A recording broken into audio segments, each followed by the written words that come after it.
introductions, please, but I will start. My name is John. I'm the vice chair of MARBIDCO. I've been on the MARBIDCO board for 10 years now. I'm glad we're all here today. I'm excited to hear about all the new people that are involved with MARBIDCO, and let's take it from there, please. Very good. I'm just going to go across my screen, and I see one of our four new board members, Dr. Joe Malone. You want to introduce yourself? Hello, everyone. Good morning. My name is Joe Malone, and I am with the Maryland Department of Commerce, where I am the Agricultural Programs Manager in the Office for Strategic Industries. And Steve is someone who I've worked with a bit so far, and I'm really excited to be on the team and to contribute to all the great work that's being done. Great. Welcome aboard, Thank you, Joe. I see Phyllis Kilby. Good morning, everybody. I'm Phyllis Kilby from way up in Cecil County, retired dairy farmer and former owner of Kilby Cream. And we have another new member, Paige Hargett. Good morning, everyone. Paige Hargett. I'm an ag lending manager with Horizon Farm Credit. And just looking forward to learning a lot here today and getting to know everybody. Great. Welcome aboard. Next up, we have Victoria Brown.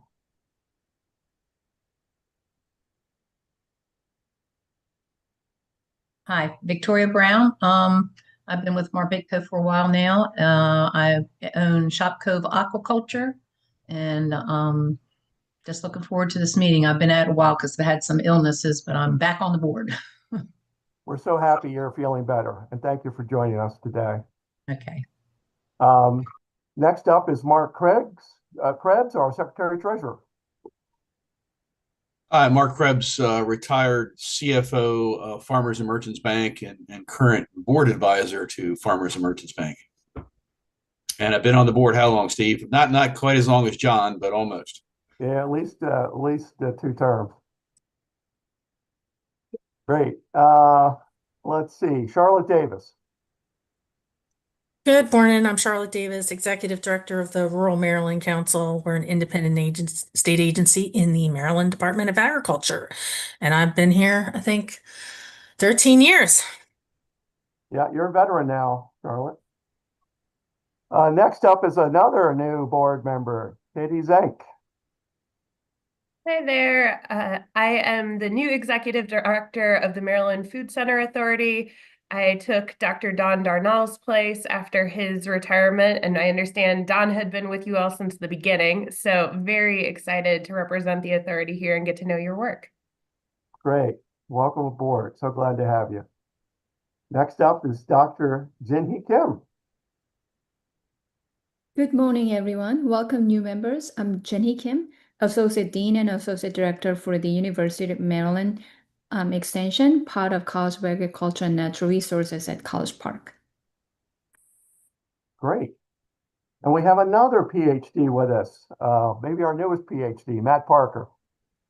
I'm Matt Parker. I'm an aquaculture business specialist with University of Maryland Extension. I've been working with MARBIDCO for almost 15 years. Yeah, Matt has been a member of our Shellfish Aquaculture Finance Review Committee since the beginning. We really have appreciated his help. We have another relatively long-serving board member, Sarah O'Haron, who, there you are. Here. How you doing? I'm Sarah O'Haron. I'm one of the founders and owners of Black Ankle Vineyards out in Mount Airy. And one of Great. Thank you for joining us. Looks like you're traveling in the car today. We have another member, Baron Rogers. Hi, good morning, everyone. Baron Rogers. I am the project director, coordinator for the Small Farm Outreach Program at the University of Maryland Eastern Shore. Been with UMES now for about 17 years, and I think almost 2 years here on the board. So thank you. Great. And Baron put on a really great conference earlier in the weekend and Friday, his annual Small Farms Conference. And we were pleased to be able to participate in that gathering. We have two other members, Paul Goinger. Paul may be unable to speak at this time. I think he's multitasking, and he's with the University of Maryland Extension. And then we also have our chair, Mary Creek, who's a little under the weather today. So, oh, there you are. You want to say Yeah. hello? Yeah, hello to everyone, and it's really great to see so many people participating today and to have our new members present. We're really excited about that. And a big thank you to John for stepping in to help out here. I'm a dairy farmer in Hagerstown, Maryland. We also have Palmyra Farm Cheese, where we market our own cheese products here in the area in Maryland and surrounding areas. And, thank you. Thank you very much. And I realize we have a guest speaker with us today. And before I introduce the staff, I'm going to ask Jill if she can reach out to Martin Pruill and make sure he has the link for today's meeting. Let's introduce the staff. Let's start with Tina. Good morning. Hi, I'm Tina Wilkins, and I'm the Senior Accounting Coordinator here at MARBIDCO. Next on my screen is Sierra Christ. Hi, everybody. Sierra Chris, Financial Program Specialist. Next up is Brittany Rawlings. Good morning, Brittany Rawlings, Financial Program Specialist. Stacy. Hi, everyone. I'm Stacy Kobopsik. I am the Assistant Director. All right. I think we have introduced everyone, but somebody will let me know if I missed you. Jill. Oh, yes, Jill. And Allison. Martin. Hi, Jill's I'm go Jill ahead. Zarin, Communications Specialist. Okay. Did you get Allison? And then Allison Rowe, Financial Programs Officer. I knew I and missed somebody. Program Coordinator of the Next Gen program. Very good. Thank you.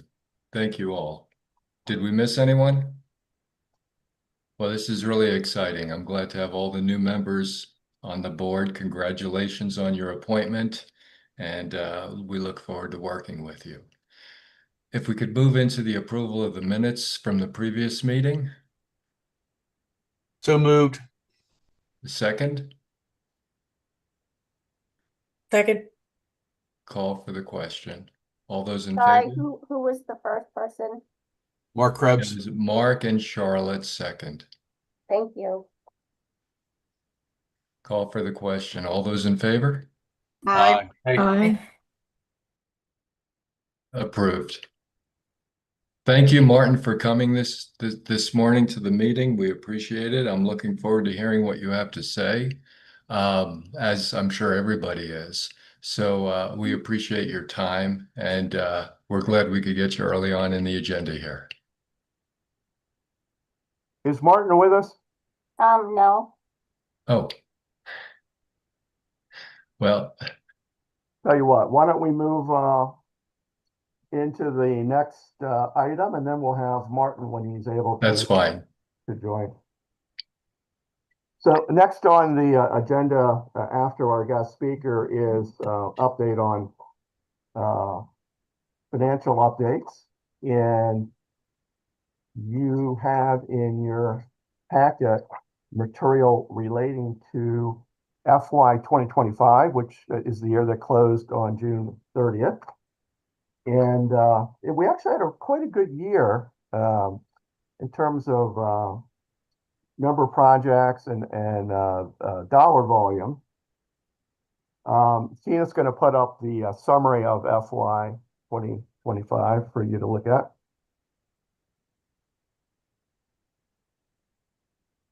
And you can see there how we finished out the year in very good shape. We had, $900,000 in extra carryover and reverted funds from what was budgeted.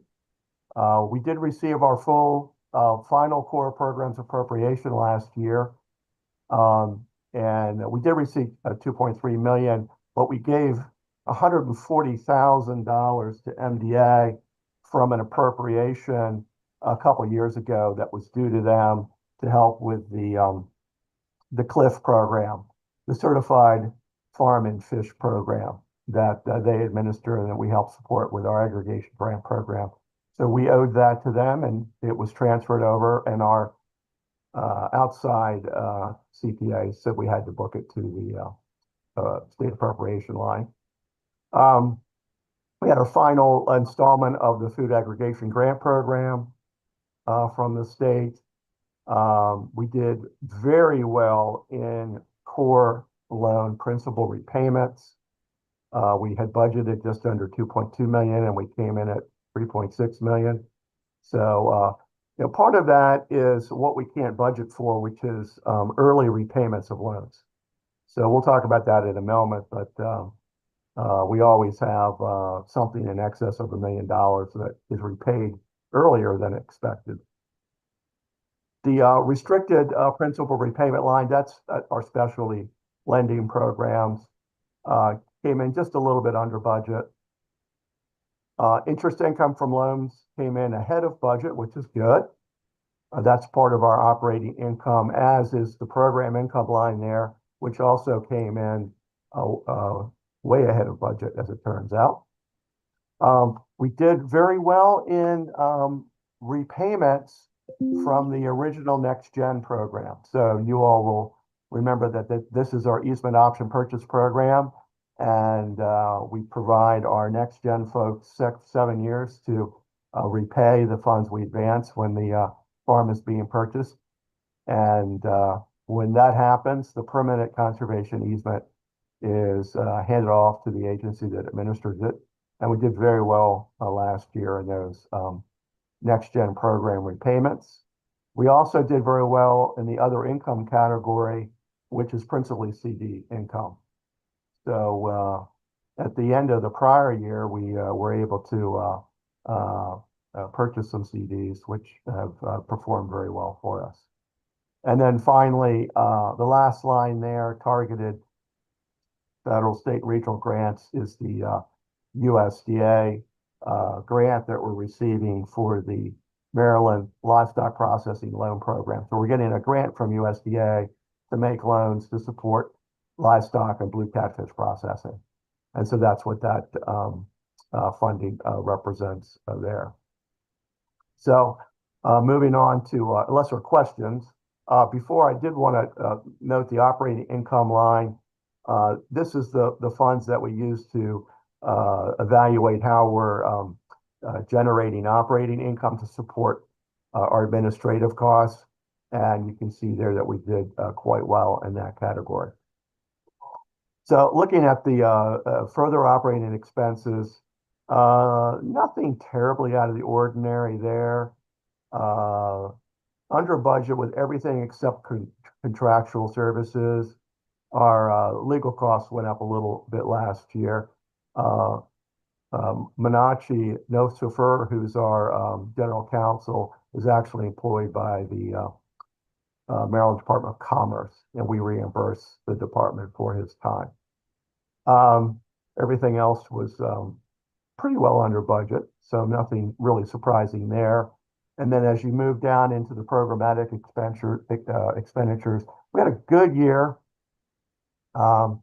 with the core loan programs. Now, we had budgeted $9.5 million.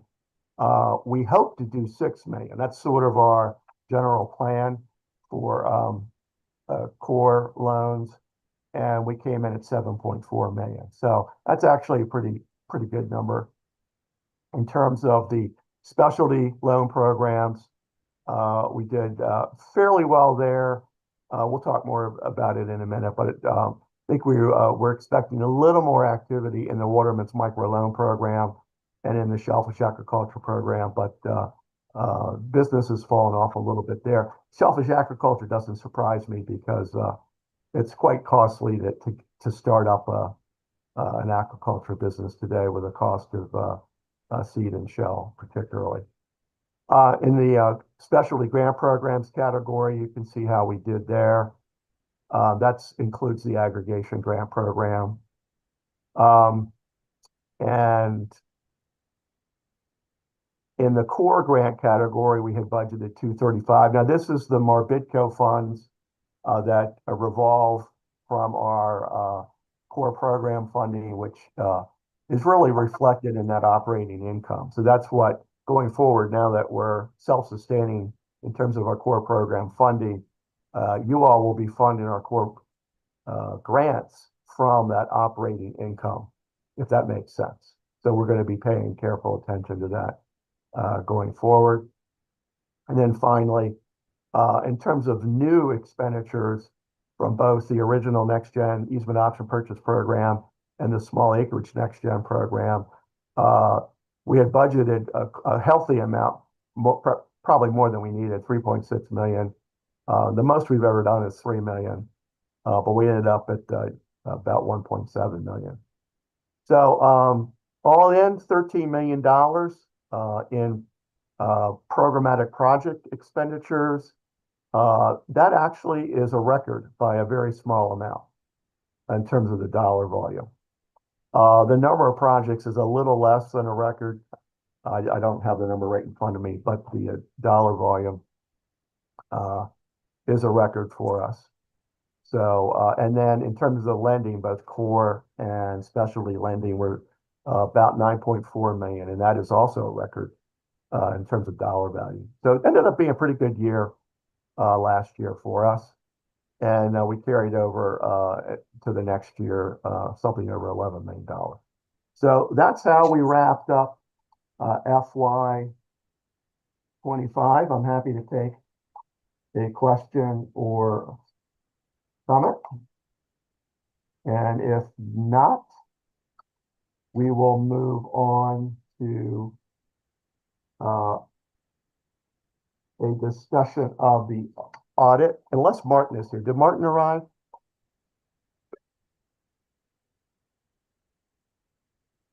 Okay, he's not arriving.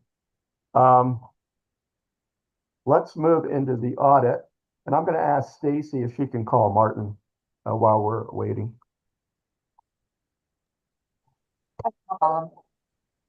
He said he'd be here at 10:30. He thought the time was 10:30. Oh, okay. Very good. All righty. Page 9, Tina.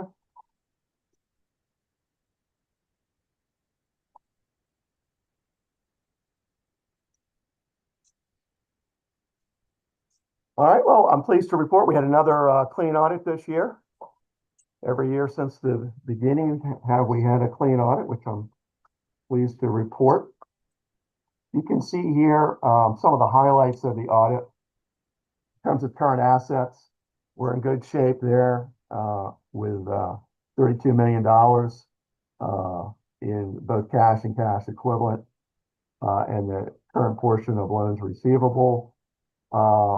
We have some non-current assets, which is principally the loans receivable. For total net assets of 68.2 million. On the liability side, very small liabilities there, both current and non-current. And so our net position all in is 68.1 million. Some of that is restricted. That's principally the shellfish aquaculture funds and some other specialty loan funds. So if we'll go to the next page, you can see here from an accounting perspective, our operating revenues were the interest income from loans, as well as program revenue, and almost 1.9 million, which is a good, healthy number, as I previously reported from looking at the budget. We have various grant, administrative, salary, and depreciation expenses. And we also have a provision for loan losses, which we don't want to overstate the equity position on our balance sheet. So you can see there how that works at just over $1 million. We added 370,000 to just over $1 million to give us just shy of 1.4. Provision for loan loss was added with 307,000. So in terms of non-operating revenues, you can see what the auditors are reporting there. Appropriations received, state, federal, local grants. Tina, did the Southern Maryland money come in within the last fiscal year, or was it within this fiscal year? We received a $250,000 grant to start a new loan program in Southern Maryland for livestock processing. That was last fiscal year. Last fiscal year, so that would be reflected in there. And so a little bit of a difference from what's budgeted, because loans that were and grants that were approved in the prior year may show up in the last fiscal year from a cash flow perspective. So there could be a little bit of variance there. But overall, our net position improved by $5 million over the course of the year. So I think we'll flip forward to page 19. And just wanted to show you the loans receivable. You can go back there. There we go. So these are our outstanding loans and their current balances. 35 million in the direct loan program, 2.4 million in the new Mr. Biff participation program, and so forth on down the line there, for a total of 40.7 million with an allowance for losses of 1.4 million. So happy to take any questions. We also, every year, as is our tradition, we appoint an audit committee. We think it's a good practice for members of the board to meet directly with our outside auditors from the audit firm, Lindsay and Associates, that does our annual audit review. So be pleased to, at this time, answer questions or take volunteers to serve on the audit committee, which is not a particularly heavy duty. Probably a 15-minute meeting. Mark has served regularly as our secretary treasurer. I think, John, you've been on for a while. Be happy to have any other volunteers from the board as well. Anybody else want to volunteer? I can do it. Mary, that's great. Yes. Thank you. Thank you. It's a thrilling 10 minutes, 15 minutes, as Steve said, so you don't know what you're missing to the experience. If you didn't see my hand go up, I'll serve too. Great. Thank you all. All right. Any questions or comments about the audit? I want to thank Tina, especially for her work. She does a great job. She and Leanne do a great job in working with the auditors. They have lots and lots of questions, and Steve, this is Baron. I have a question. What's the difference between the Mr. Biff and the Mr. Biff participation? That's a good question. The Mr. Biff program is our longest serving loan program, and it's a gap finance program that we offer with commercial banks and the farm credit associations in the state. So it's a subordinate lien lending program. So very often, a classic situation, young farmer doesn't have enough money saved up to meet the bank's 20% down payment requirement. So we can make a loan to help for example, a young farmer buy their first farm. And we lend, the bank will make a loan. We make a loan of typically 20 to 40% of the amount needed to be borrowed. And we take a junior or subordinate lien on the collateral security that's being offered. So the real estate on the farm, typically in that example. And that's been a direct loan program. So the bank is making its loan and servicing its loan. We make a direct loan. We service that direct loan. Well, a couple years ago, after some real effort, and I want to thank Horizon Farm Credit folks, particularly our former board member, Wayne Richard, who was just very helpful in working through process with the farm credit system to get this new participation Mr. Biff program started. So how this works is we go through the same review process, but rather than MARBIDCO making a direct loan to the borrower and servicing that loan, we hand the funds to the bank and they service the loan on our behalf. So there's not two separate entities with loans with the borrower, there's just one. So farm credit in the example of Horizon, which has done a number of participations with us. In fact, all of these are Horizon farm credit participations, the 2.4 million you're seeing there. They basically make a loan and they're servicing our portion of the debt, and they remit the interest payments to us. So over time, it's going to reduce our staffing burden to have this participation program in place. So that's how that works. The interest rate's a little different. It's a fixed rate for the term of the loan with a participation loan, where we use a step rate program with the direct loan program. So maybe, does that answer your question? Yes, it does. Thank you. Appreciate it. Sure. All righty. I think that's all I really wanted to highlight for you from the audit report. You have the whole thing. I can take questions, or the audit committee members can hold them for the discussion with Lindsay and Associates. All right. So I guess we need a motion to approve the audit committee. We could do that. I motion to accept. And in fact, if there's others that want to volunteer after, I'm sure we would welcome them too.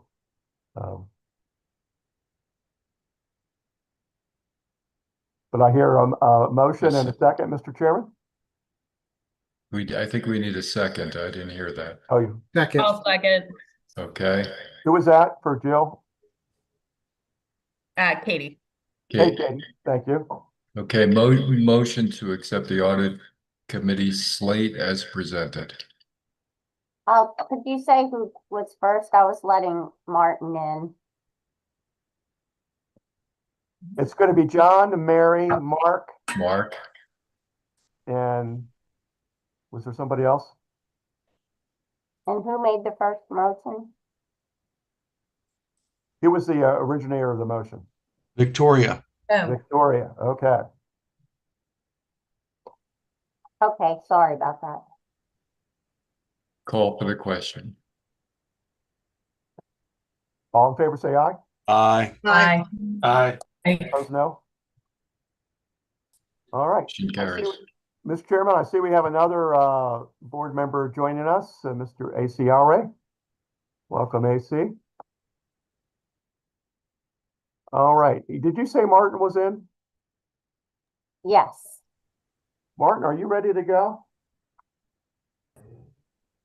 I am here. My face is not here. Let me find my face. There he is. Mr. Chairman, I'm going to go ahead and introduce Martin. Martin is the value-added agriculture specialist at the Maryland Department of Agriculture. He's the first person to hold that position.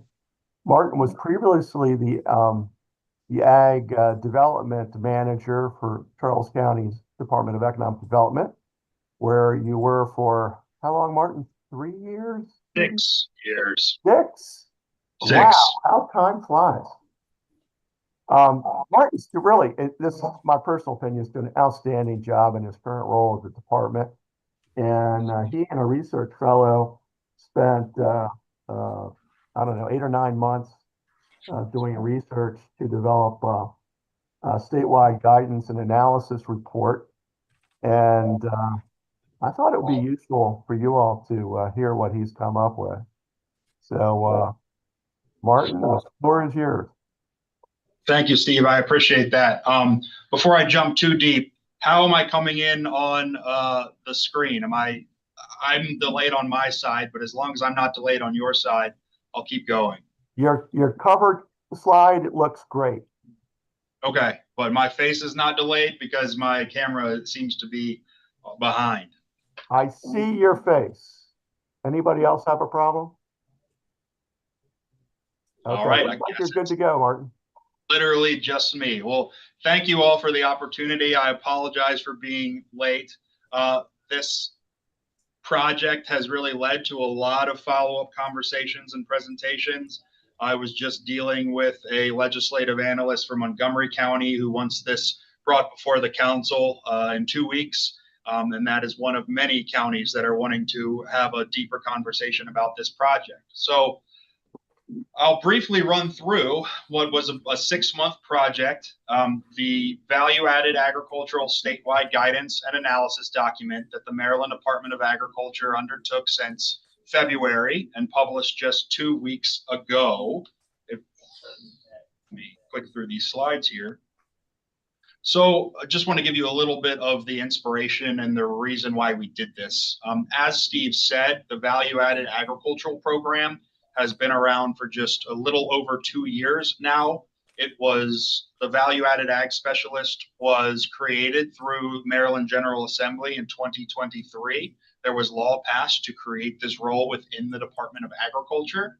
This role is primarily the business development leg within the Department of Agriculture. If you're familiar with the department, you know we're primarily regulatory with the exception of our marketing leg. But there was never that liaison to guide businesses looking to expand into these complicated industries of value-added agriculture or agritourism. So the day-to-day, I certainly hope I can at least be a Wikipedia, if not an encyclopedia, for what businesses need to know and understand in expanding into a variety of industries and functions. But we also know we can only guide businesses through law as it exists, and law can be very, very complicated. So back in January of 2025, the Maryland Department of Agriculture was discussing a past Maryland Department of Planning project. There was a statewide guidance document drafted between the Maryland Department of Planning, Department of Natural Resources, and the Maryland Forestry Association to showcase the many faces of forestry, an industry that's has a lot of misconceptions around it, is also often misunderstood. Typically, you view forestry as large scale, when in reality, there's a lot of more intimate, small scale functions of forestry. So this document that the Department of Planning put out was not necessarily for the industry itself, but for those regulating and making decisions around the industry to familiarize them with the many faces of forestry. Of course, you don't see many pizza ovens in these forests. You aren't seeing many parking lots going into these forests. So we knew that when we talk about value-added agriculture and agritourism, we were going to be dealing with a framework that's even more complicated and deep. So we thought that a replication of this type of document would be very helpful as value-added agriculture continues to expand in the state. And this program is being built up within the Department of Agriculture. So very ambitious timeline, totally self-inflicted, but very glad we did it because we know that we're approaching another legislative cycle with the Maryland General Assembly meeting in just a few months, that we wanted to get this information and this sort of broad foundational document out into the public as soon as possible. So we were very fortunate to secure a University of Maryland Policy Fellow for the spring semester of 2025. Aidan Boleen was with us from February through May. He was very, very helpful in data collection and referencing benchmarks, both at the local level and the state, as it relates to the regulation of agriculture and value-added agriculture, both in local purviews such as zoning and land use, and state and federal as far as permitting and licensing of certain uses and functions. Through the summer of 2025, we conducted 19 county regulatory roundtables.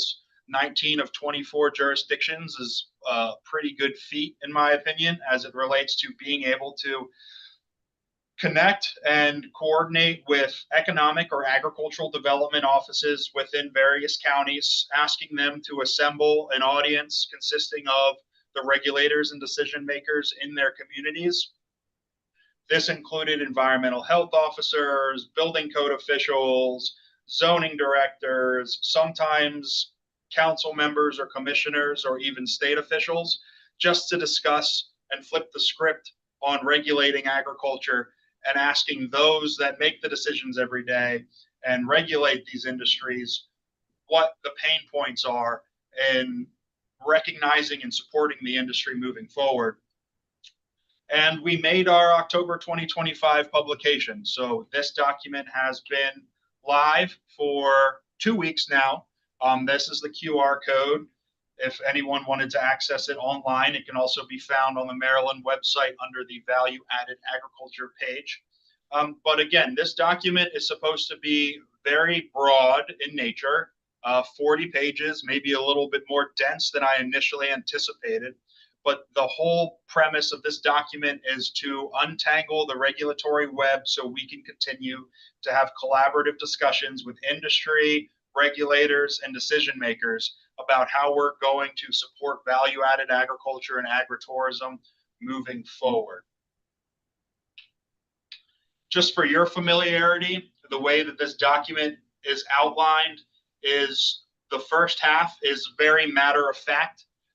Data to support the challenges being faced in agriculture across Maryland, the need for collaboration and effective dialogue, as well as a bit of a background on how we went implementing this project and engaging with the industry and local jurisdictions.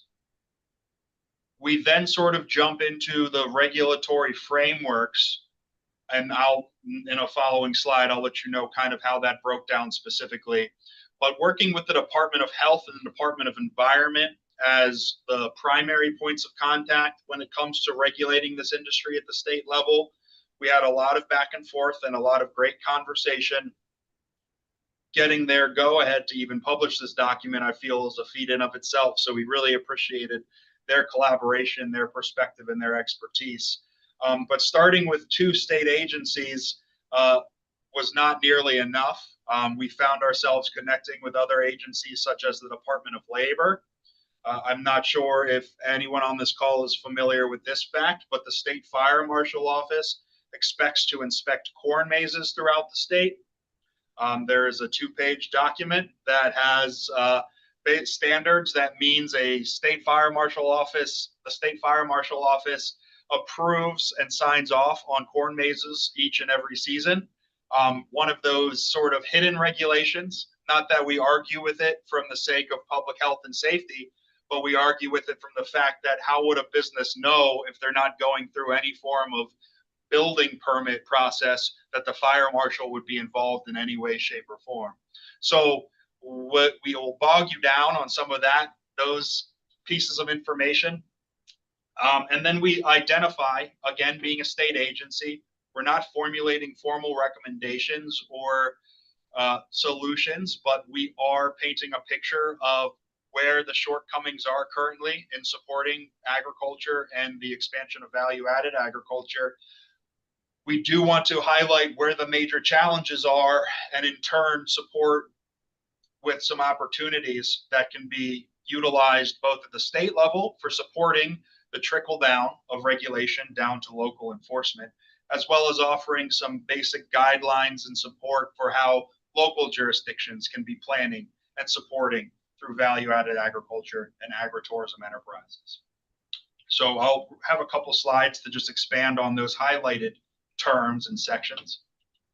And so for the sake of the regulatory frameworks, we wanted to kick off with addressing and recognizing some regulatory themes that we, through the value-added ag program, have been sort of shouting from the rooftop, really just to clarify that value-added agriculture is a lot of things. And if we are not pinpointing the various angles to which it gets regulated and licensed and permitted, then we're doing ourselves a disservice because there are a lot of complicated layers.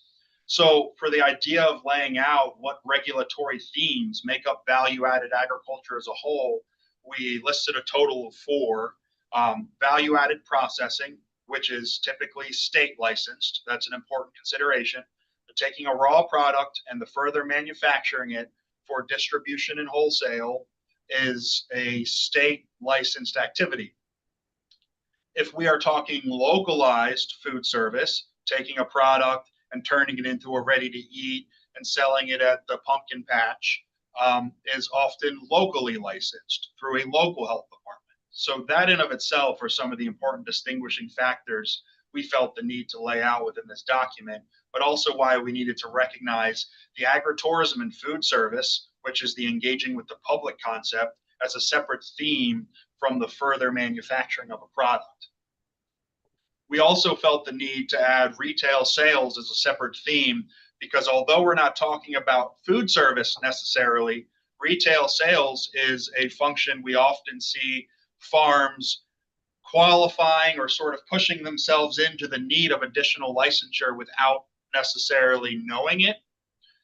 There's some examples. Briefly, I'll say we've all seen the beautiful frozen cuts of meat that a farm can bring back to their sales barn and store in their freezers as long as it's processed by a USDA inspected facility. That is often a state license that the farm can hold to sell their raised meat as frozen cut and wrap products. If that farm then wanted to put a refrigerator next to their meat freezers and sell cheese from down the road, they've catapulted themselves in the need of a local food service facility or retail license. That's a lot of blocks of cheese to sell to justify being able to capture that license. So that's all floated out just to show where permits and licenses can really come out and overcomplicate some of what we recognize as basic farm commerce. And then other, can't discount aquaculture, can't discount all the other land use activities that have been happening on farms that aren't food related, composting, etc. We then jumped into agriculture as a concept and where current definitions exist. It might surprise you to know that in statute, there's no definition of agriculture or farm in any of the laws specific to Maryland Department of Agriculture. There is a definition of commercial farm under Maryland's nutrient management law, but as far as land use is concerned, there's nothing related to the Department of Agriculture in our purview for what is a farm and when does it stop being a farm. Even though we don't have a definition, that does not mean our state partners don't. So there are definitions of agriculture and farm that can be found under the Department of Environment and the Department of Health. The Department of Environment defines an agricultural activity currently as growing things and storing things, more or less, and is not recognizing or incorporating the idea that members of the public are accessing these farms, that farms are businesses and need to be able to sell their products. And right now it's causing a lot of complications in that the sales of a product or the welcoming of members of the public can catapult the farm into commercial designation, which then adds a bunch of added requirements or considerations. So land use, licensing, also tie into sort of just the matter of fact, this is how the industry is regulated. But we ended on navigating regulatory framework within this guidance portion of the document. And that takes more of a philosophical approach of, as we continue to discuss the best ways of handling these expanding and growing industries, we need to get on the same page of what's the best way to guide businesses. And so starting local is certainly an important piece that isn't always happening, but really important to the regulatory roadmap, making sure businesses understand what is a local issue and what is a local consideration before they pick up the phone and try to call for that state license through the health department or approvals through the Department of Environment without knowing whether or not land use or zoning is a box that can be checked. We also wanted to highlight the fact that there is a lot of expertise in the agricultural space, specifically on the service provider side. Soil conservation districts are spelled out as an asset to the industry. But again, going back to the way agriculture is currently defined or not defined, some of these ag experts and resources can be boxed out if agritourism or value-added agriculture is being dubbed commercial in land use terms, because soil conservation districts or hands are tied once it leaves the agricultural activity realm. So things that were all spelled out just for the sake of us being familiar with where some of the shortcomings are. I'll save some time for questions. So really quickly, just so you're familiar, I'll run through what the challenges and opportunities were that were identified through this document. I spoke on it briefly, but of course, one of the big glaring challenges is there's no unifying definition or guidance at the state level for what is a farm and what is agriculture, and therefore what needs to exist for agritourism to be something we can continue to encourage and incentivize. There's fragmented measurables right now for tracking value-added agriculture. Being in this role for about 2 years, I've certainly experienced that. Challenge being that a lot of this sense of place and these on-farm activities don't require any state licensure. I had just mentioned food service and agritourism requiring local authority, whether that is through a local health department for food service or just local approvals through zoning and permitting for an expansion of an agritourism enterprise. But there is not anything at the state level or a database at the state level for agritourism. There are siloed licenses that exist. So there's the Department of Health that has the on-farm home processing license for any of our producers raising meat and getting it processed off-site. That goes for cheese processed off-site. Of course, the ATCC houses licensure for wineries, breweries, distilleries, and breweries and wineries have farm-specific licenses, although distilleries do not. So we're just painting the picture that ag is not under a unified lens at this moment, especially in these value-added spaces. There's a lot of outdated regulation and language and licensing structures for value-added agriculture. What the document will show you very quickly is that there are not many farm-specific licenses. There is one for processing, and of course, a lot of the dairy licenses can be farm-specific. But all in all, a lot of these are square peg, round hole when an agricultural enterprise is trying to expand into something. Lacking clarity and consistency, and that has to do with a lack of definitions at the state level and a lack of guidance at the state level. Obviously, this document, when we say guidance, is not intended to tell local jurisdictions what to do or how to regulate, but to offer that clear and concise understanding that localities can get behind, and we're all a bit closer in the same page on recognizing not only where these industries are right now today, but how can we be forward thinking so we're not having the same conversation a decade from now. I can assure you goat yoga was not on our bingo card 20 years ago about something that was going to be a lucrative opportunity for farms to expand into. So just trying to be forward thinking of what's going to happen and where we can regulatorily scoot out of the way. It is important to clarify that this document is not anti-public health and safety and environmental stewardship, but it certainly has the lens of economic feasibility for these industries. So we had to walk that delicate line in understanding that public health and safety is absolutely important, and the regulations that exist are not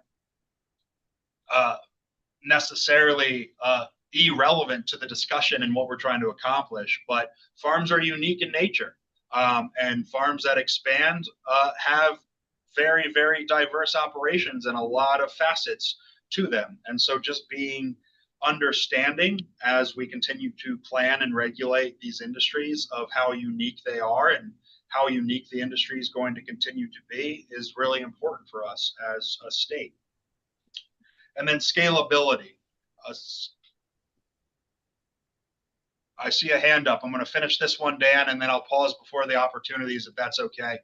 The scalability is a big challenge, also tying into the lack of clarity and outdated regulation in that we don't have a lot of seasonality in our state regulations. We have temporary, which is often 30 days, and then we have permanent infrastructure and requirements. Again, not conducive to what farms are trying to be, and the seasonality and frankly, the year-to-year flexibility a farm might require because seasons change. I did see a hand. I can take a quick pause here. Dan, if you had a question.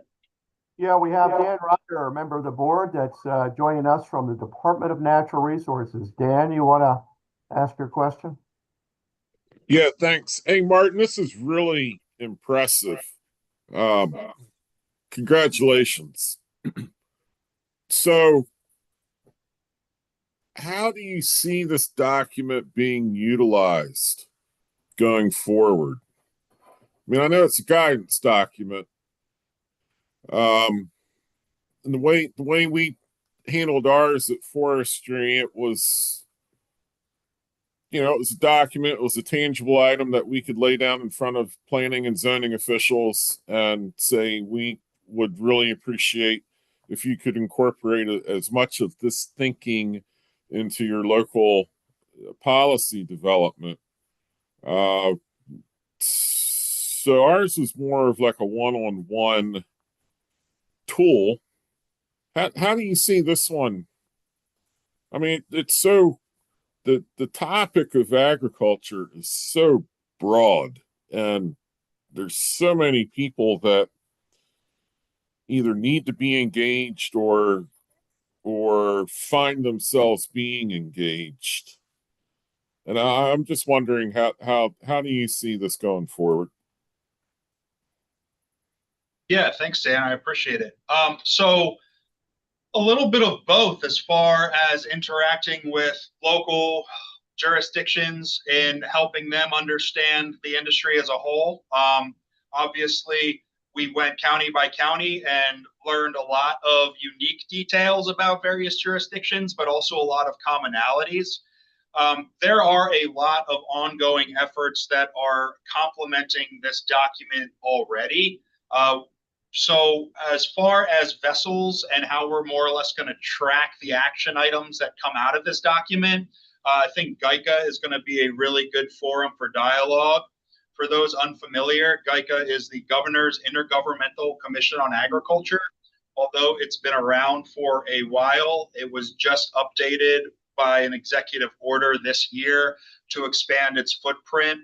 GICA is chaired by Secretary Addix and consists of the majority of the governor's cabinet.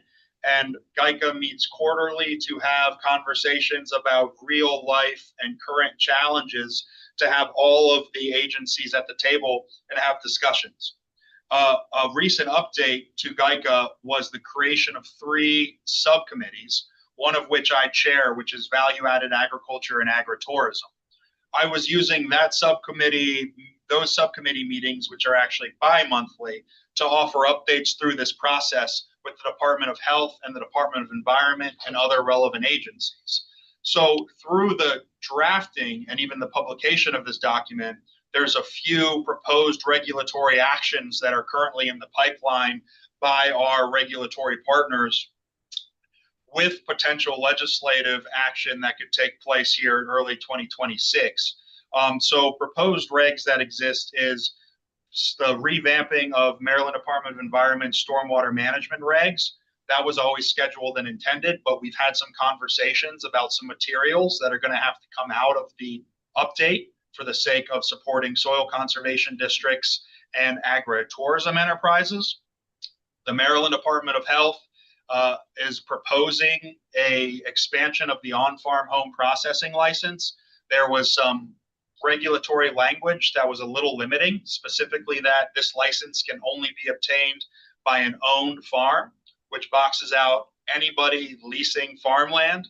And with land access as one of the major challenges, we knew that that was maybe a quick fix that could complement the efforts and the conversation surrounding this document. So those things are already taking place. So we certainly hope to revisit this document by this time next year to sort of plug and play the updates. I really think, though, more so, this document is really just an exercise. The fact that we got our state partners like the Department of Environment and the Department of Health to be collaborative and have these conversations about where we can resolve some of these issues and find that middle ground. Like I said, economic feasibility and public health and safety sometimes don't always meet in the middle. So we've already been asked, oh, this document's published. Can you do farmers markets next? Right. So I think that this is going to be a nice template and model for just untangling those regulatory webs so we can find solutions.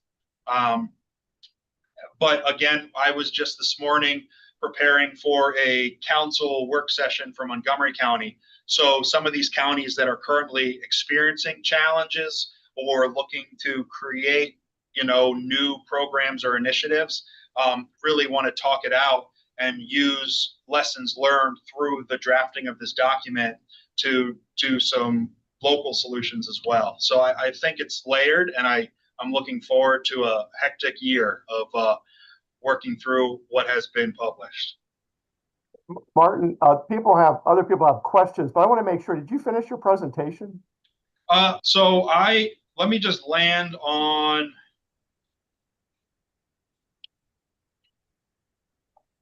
I guess I have, because these are the opportunities. Although it says challenges, that is a typo on my part. This is the last slide of the presentation, and it is flipping the script on the 5 challenges we highlighted and just showing kind of where the opportunities exist. And so to some of what I just said, Dan, number 1 is establishing a foundational state definition and some guidelines from the state down. We know that there may be challenges in putting anything in a corner and locking anything in, but so this might not necessarily be a land use definition, but the Maryland Ag Commission has already started conversations and engaging with the industry about what some kind of state reference definition might be for agricultural activities beyond just growing and storing things, and recognizing that value-added agriculture requires engagement with the public and further processing, and might dwell into some uses that might locally kick a farm out of the agricultural or rural zoning, right? The magic word of manufacturing enters the chat. Suddenly you are limited in what you can do in an agricultural or agricultural zone. And run through them, Steve, and then we'll just open it up to questions. So some way to certify or recognize all value-added enterprises across the state. If you're familiar with our Maryland's Best program, it's a self-certifying program for producers. It's very product-focused, finding a way to expand that a little bit to recognize the sense of place and the tourism component to make sure we have a more encapsulated view of value added across the state. Alternative licensing, I already alluded to some proposed regs specific to that. And then scalability, recognizing seasonality in state regulation and state code. With that, Steve, that is the end of my slide presentation, and I'm happy to answer any more questions. We have Phyllis Kilby, who's a retired dairy farmer and creamery operator in Cecil County. She has a question. Well, actually, it's more like a comment, Martin. In my experience in the past, getting MDE to be a little flexible was very, very difficult. So I applaud you for getting them into the conversation and hopefully getting them to realize that they can be flexible when it comes to agricultural industry. I was interested, I read your whole paper, and I was interested in your concept of tiering agricultural entities so that they're not hit with commercial regulations, but more of a tiered concept. So I'm hoping that you'll be able to push that in the future. So thank you for what you're doing. I appreciate that. Thank you. And I I've dealt with the delayed webcam for so long, so pardon me here. I'm going to flip cameras so I don't see myself in delay. Yeah, the tiering has been a really interesting concept, Phyllis, because when we say tiering, it's not necessarily having to go back and refresh when you reach a certain threshold, but it's creating those stepping stones so a farm is clear and conscious of how they can operate within these tiers. Obviously, you see that a lot across many other industries, but in agriculture, it's not very scalable. It's extreme. It's yeah, you can make this product in your home kitchen, but suddenly you now need to be a commercial kitchen should you expand past that threshold, and there's no in between. So something also we've talked about is, as it relates to food service, the concept of some kind of agritourism license that is specific to food service needs of that farm. Even if it's annual, that's way better than having to renew a temporary license 8 times in a year and allow kind of pre-approved plans and templated paths forward. So that is something, again, that I hope to have a bit more to speak on in the coming months. But it's been really good because this document was not just matter of fact throwing a bunch of data onto a document. Every single time we brought this up to the subcommittee or spoke at some sort of summit or conference, there have been solutions discussed. So we know that proposed regs are one thing, and there are some statutory changes that may need to be addressed. But shouting this from the rooftop, I think, is certainly the first step to make sure we're moving towards a framework that supports businesses, especially in the agricultural industry. The other thing that I would like to, since you were talking about, a tiered kind of setup, and I'm sure you are aware of this, but just be aware of how licensing fees impact small farms too, because it seemed like every time you turned around, you were having to pay another fee for another license or another. So just, the economics of that kind of situation are very important too. Absolutely. And that comes to the scalability challenges, and that you pay the same license as a larger operation that's at 12 different farmers markets, right? And every time you cross county lines, it's a new local regulation because you're talking about food service in that instance. Recognized, had we gotten a bit more specific, this document would be 100 pages. So it's definitely a good stepping stone. But yes, heard. I see another value-added ag producer is on the screen. Sarah, did you have a question? No, I didn't so much have a question as I was sort of cheering Phyllis on. Yes. I mean, basically, I think this is a huge help. And I just say absolutely, what she was bringing up, which is the layers of regulations, the kind of one thing on top of another, all the hurdles that go in your way. If you're trying to be a farm-based business, it can be daunting to the point that it makes it impossible to do what you're trying to do. And then the other caution or thought I have is a little bit on thresholds of kind of amount of product produced by your actual farm. I think sometimes we run into it, and I'm in the wine industry, so we're probably the biggest. Our industry is probably the biggest, most egregious place where people kind of try to sneak in under agriculture and then are pulling in lots of produce that they're not growing, which kind of hurts those of us who are really dedicated to growing on our farms. So I think that's just a kind of avoiding that backdoor in so that the people who are really farm-based businesses can have some of the advantages that, taking that on should bring. So mostly I just wanted to cheer on what you were saying. I see Mary's chiming in too. We're all here, all of us farm producers. It's the only way really in the state of Maryland that you're going to be sustainable, or maybe not the only way, but pretty close, is to have the value added piece. So the harder we make that, the fewer farms we're going to have in the state. All right, I see we have a cheese producer that has a question. Mary? Yeah, I may have missed this, but are you working also with the Department of Weights and Measures? So they're within our department, Mary. Weights and Measures, Department of Agriculture. Haven't been spelled out, but they're of course part of our initiatives and our conversations. Absolutely. Okay, because I have found that where I thought I was working within the framework, and I had everything lined up and I had all the approvals and all this. And later Weights and Measures comes in and, throws a big clink in the whole thing and says, oh, no, no, no, that's not the way we do it. And, this cross-referencing, which I know you've been talking about, I just wanted to make sure they were being included in it because they can make things even messier than what it already is, or at least that's been my experience. Understood. Yep, that's also one of a stakeholder in the regulatory framework for sure. A lot of instances where whatever code's being referenced by one regulator within one office contradicts another, or maybe the state's gotten involved first and then a local regulation contradicts, or vice versa.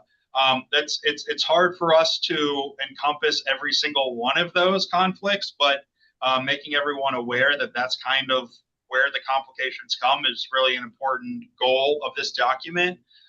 Also, the idea of, from a regulatory standpoint, there's a bunch of different puzzle pieces, but there's often a need or a desire currently to overreach, if you will, about verifying something that's not necessarily under the scope of that regulatory body. Some of the examples laid out is the fact for an on-farm home processing license, there is a need for zoning verification that this farm is zoned agricultural. But that really doesn't mean anything statewide because it's going to differ county by county.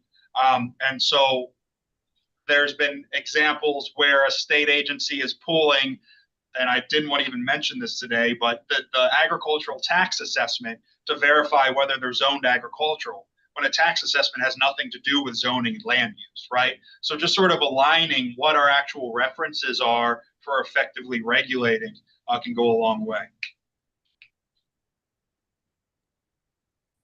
Martin, you mentioned there not being a definition of agriculture in the agriculture article of the state code. Is the department contemplating putting legislation in on this topic? So we're not 100% sure if we're looking at a departmental legislation because it's still early as far as stakeholder engagement. I know that the Maryland Ag Commission is starting to float around some ideas and concepts. I did not make the last Ag Commission meeting, but the Maryland Ag Commission and its members are certainly reaching out to their industries and engaging about some language to see what would and would not work. Whether or not it's a land use article or something, I'm not 100% sure, but I'm thinking that the idea is more of a philosophical definition that fits within the duties and responsibilities of the Maryland Department of Agriculture, because first of all, that would help us recognize our scope as far as the expansion of what agriculture is becoming, but also creating that kind of North Star for our fellow departments that are regulating agriculture as something as simple as growing and storing things without recognizing the business component of it. So TBD on what that might look like. Great. Unless there's a final question, I'm going to heartily thank Martin for taking time to be with us today. This work is very interesting. I would say probably long overdue. And keep up the good work. Thank you. Thank you, Martin. Thank you very much for this. Thank you. Thank you. All righty, Mr. Chairman, I'm going to wrap up fiscal 25 with one final document that Tina's going to put on the screen for us. And there it is. This is the project activity report summary that we look at every year at the end of the fiscal year, just to see where we are. And it's organized by sort of the category of loan or grant program. And then we compile all the relevant statistics to see how we're doing. So I already reported on this. We did 7 million of pure core loans last year, leveraging just under $19 million in commercial lender capital. funded 17 projects, which is less than perhaps 2020 or 2021, but still a pretty good number. We added to that, if Tina will scroll down to the USDA, there it is. You know now that we have this jointly funded livestock processing loan program with 75% of the money coming from USDA Rural Development and 25% from us. So if you add in our 456,000, that's where the 7.4 million comes from for the dollar volume in core loans last year. You can see there the specialty loan numbers. 11 projects funded last year for just under 600,000. But you know, in 2023, which was the year we started the Waterman's micro loan program, we had a lot of applications that year, so it drove up the numbers. And of course, shellfish aquaculture would also be in that category. Going down then, looking at all loans, you can see the almost $9.4 million in volume. That's a record by a small amount looking at 2022. And the number of projects is pretty healthy at 29, but again, not a record if you look at 2023. Scrolling down, looking at grants, you can see we made 98 grants last year, totaling $2 million. And then going down to all ag incentives there again, same number. And then you add in our next generation programs, and you can see that we funded 6 projects last year, totaling just under 1.7 million. And then if you look at it all in on all projects funded last year, 133 of them at $13 million, leveraging $21 million in commercial lender capital. And then you look at other activities related to our loans and grants, which require a fair amount of effort. We tally those for you, so you can see there were 36 post-loan closing activities that were funded, as well as 19 loan payoffs for a total of 44 non-project finance related activities, and that'll get us down, Tina, to the grand total of all financial program related transactions last year, 188. So that's a look at the year in review. A pretty busy year, and so we're looking forward to having another good year this year. I'll take questions, but I do want to be mindful of the time. I think we're starting to fall behind. So seeing none, Mr. Chairman, Tina's going to take that down. And we will move on to fiscal 26, where she will put up the budget summary for 2026. And please clarify, this is tab 2, correct? We are now in tab 2. Thank you. So this is as of September 30th. So we're 25% of the way along in our fiscal year as a point of reference. So you can see there how we're doing. We're in good shape on core loan principal repayments, just a little shy on specialty loan repayments. Other income is coming in okay. Next generation program repayments, man, we are on a roll there. And other income, let's see, the income is coming in ahead of what we might want to see in terms of where we are in the fiscal year. And our operating income there is right on target for this point, having completed 1 quarter of the fiscal year. You look at operating expenditures there, just under 24, at 24%, just under 25%. So we're looking good there. And then you can see how we're doing by the various broad category of programmatic expenditures. So we're off to a decent start, and that's where we are so far in the fiscal year. I'm happy to take a question about any of that. And we also provide, I'm not going to be interested in time to go over, but we also provide some programmatic activity reports, which some of which will be picked up in the next discussion. So hearing no questions, we'll move on then, Tina, to the loan loss reserve and loan interest rates.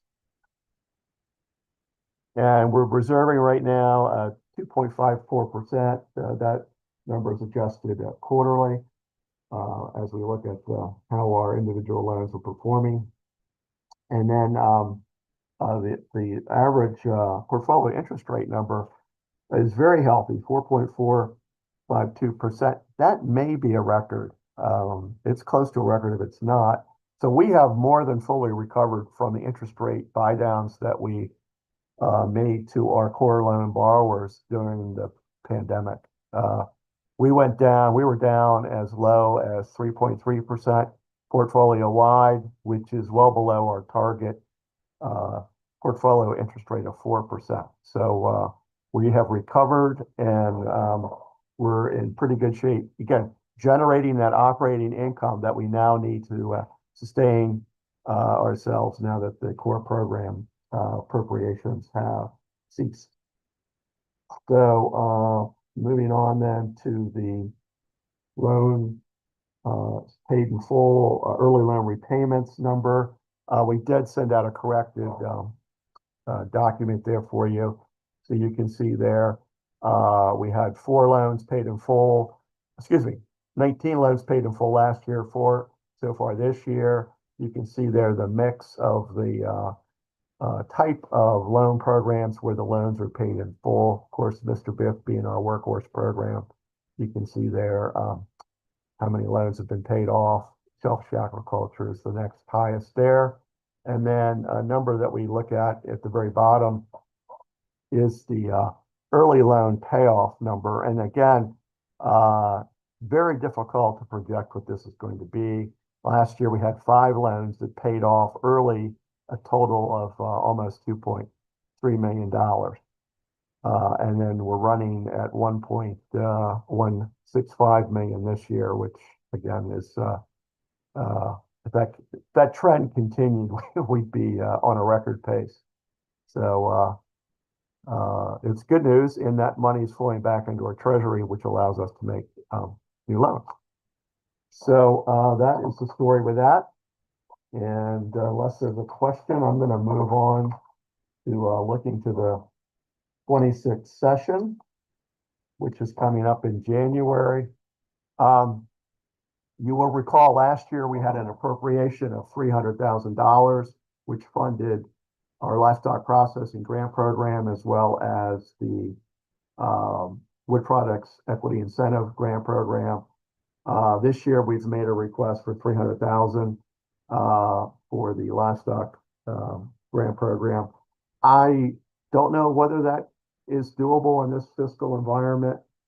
As I'm sure you know, the state's got some challenges, and the federal government situation with employee layoffs. Now the federal government shutdown and the Big Beautiful Bill, which passed last summer, which is cutting funding going to the SNAP nutrition program, as well as eventually cuts in Medicaid spending. It's going to have a significant negative fiscal impact on the state. So right now, I guess the good news is the projected shortfall for FY26 is about $277 million in the general fund. Normally that would be a manageable number, but things are pretty tight.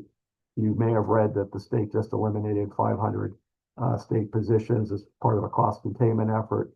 And so we're going into an environment where things are very, very tight. And then the state's projected structural budget deficit grows up to about $3 billion by fiscal 29. So now some of that is spending for public education that could be curtailed, but some of that is just the result of what's going on at the federal level and then more generally in the economy. Charlotte, you've got a question? Yeah, I was just curious of your thoughts on the legislative committee meeting, our meeting tomorrow to talk about backfilling those SNAP benefits and what that implication could be to the rest of us. Well, that's significant funding coming from the state for folks that are food insecure that receive funding to buy food. And of course, in the short term, funding runs out for SNAP because of the shutdown beginning in a week or so. And then, of course, with some cost shifts and potential reductions in funding in the future as a result of the big, beautiful bill. The state, it's going to be left to find those dollars, which are pretty significant. I believe it, $200 million shortfall, if I remember correctly, on the SNAP number, not counting what's going on with the shutdown. So, but I'm not sure where you're going, Charlotte. With that, I know you're hoping to have at least $6 million and maybe as much as $9 million in next year's appropriation for your programs. Just wondering where they find the funds. I mean, I'm more concerned about like mouth and, program open space as a potential source for that. Well, you raised an interesting issue, which actually has a relevance to our next gen and SANG programs. As we reported at the last meeting, program open space funding in three pots. Program open space is the sort of the generic term for land preservation funding that comes from the 0.5% real estate transfer tax. And MALF gets a share of that, 17.05% to be exact. And since our original Next Gen program, takeouts come from usually MALF, sometimes Rural Legacy, future cuts to MALF, Rural Legacy, and stateside program open space that the legislature made last year at $25 million a year for 4 years. So we're in the first year of that $25 million cut. That significantly impacted MALF in particular. So as I recall, I'm not looking at the data, but I think it had about a $15 million negative impact on MALF in the first year and going forward. So yeah, and that was overall about a 41% reduction on. It's difficult to estimate what's going to happen in the future, but it was projected to be about a 41% cut in those three land preservation programs overall. So yeah, I mean, when things get really bad, the legislature goes to cutting the land preservation programs because the money is there. So could be some negative impact for our next gen programs down the line. Yeah, we're pretty good in the short term, but down the line could be a challenge. So you're raising one of many questions, like where's the money going to come from to backfill the shortfalls the state is facing and the new challenges as a result of the federal action. All right. Moving along then, since we're a little behind schedule, let's do an update on core loan programs. We had provided for you a report and recommendations of the MARBIDCO Board's Programs Committee. That was in a memo that you all received. The committee met on October 21st and is making 3 recommendations, which we'll take up as we go through the agenda. So we'll start with the Mr. Biff program. And by way of background, there is a growing backlog of new poultry house construction projects in the state. And this backlog is accumulating because periodically the poultry industry needs to replace older houses. A poultry house probably has a useful life of about 30 years or so. And so as those older houses go out of production, newer houses need to be brought into production. And as of, about 6 weeks ago, there was a known backlog in Maryland of new house construction of about 50 houses. And the backlog is the result of the expiration of the Maryland Department of Environment's CAFO permit. That's the Confined Animal Feeding Operation permit, general permit that all poultry producers have to get from the Maryland Department of Environment, which is a delegation of authority from the Environmental Protection Agency. So MDE has received approval for its new permit from the EPA, and this new permit is up for comment now. The comment period ends in January, and then it'll take a little while longer before the new general CAFO permit comes online, hopefully sometime in February. There's going to be a backlog of projects that need to be funded. And a new poultry house today can easily cost $600,000, a single poultry house. And so we had a request from a lender if we could raise the amount that we could lend in the Mr. Biff loan program for poultry house construction. You typically build poultry houses in pairs, sometimes more.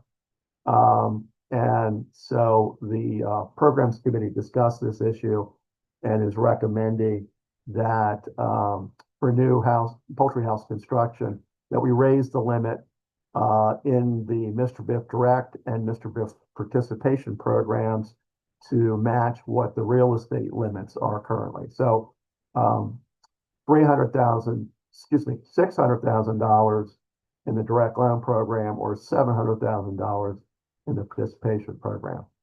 I think I explained that reasonably well. I'll take a question if there is one, and if not, we'll need a motion in a second, Mr. Chairman. So we're raising the guess- limit from 300 or 350 to 600 or 700,000 for a new poultry house construction. And again, all other parameters of the Mr. Biff program would be in effect. It's just raising the cap on the amount of money that we can lend for those projects, which are larger projects. So do we have a motion to raise the limit as presented by Steve? So move. Second. Second by Phyllis. Any questions, comments? All those in favor? Aye. Aye. Opposed? Motion carries. Okay, and then just continuing on with the core loan programs, as we've reported, we've done 3 participation loans so far this year. 1 forestry equipment working capital loan and 1 large animal vet loan is pending. So we're starting to get a little more traction in the large animal vet loan program, and hopefully that will continue. So that covers the core loan programs. I'm going to try to move a little bit fast. So if you have a question, just speak up. Next up, we have the grant programs, and our colleague Stacy is going to cover those. And then we have 1 recommendation coming from the programs committee. Hi, everyone. I'm just going to go over the grant programs that have been open in fiscal 26. So the cold storage grant, that is a 50% matching grant up to $2,000 to purchase cold storage. We opened the program in July and we closed it at the end of August. It remains a popular program. We approved 29 grants of a little over 44,000. There were about 6 applications that were either withdrawn or denied. And the grant's popular. It helps smaller farm operations, and we did projects in 16 counties. We opened both the Wood Products Industry Equity Incentive Grant, or WIPI, and the Livestock Processing Equipment Grant programs at the beginning of September. Because we had limited funding this year for WIPI, we're requesting applicants apply for 100 and $25,000 grant that we're going to award. So this would require a minimum investment of $500,000 in a project. So we're really looking to fund a high impact project that focuses on value added forestry and job creation. The program offers a 25% matching grant, and the deadline to apply is November 14th. The livestock processing equipment grant, the deadline to apply was October 24th. We received 6 applications and we have about $300,000 available. The grant's a 50% matching grant up to $50,000 for USDA slaughter facilities and up to $20,000 for other USDA inspected facilities, secondary blue catfish processing for commercial distribution, custom exempt processing or mobile processing projects. Our local government cost share grant program, it sort of just runs all year. In fiscal 26, we've done 7 grants and they've all been with Montgomery County. Future Harvest grants, we usually open at the end of the year to coincide with when the new class of level 2 or level 3 graduates complete the Future Harvest Beginner Farmer Training Program. And then we like to keep it open so that it's open over when Future Harvest offers its conference so that we can make sure that we're reaching out to as many people as possible. We haven't opened a new round of the Certified Local Farm and Fish Food Aggregation Grant Program for 2026. We have close to $800,000 left in this fund. We did give final approval to 2 of the 4 applicants for the second round that was offered in fiscal 2025.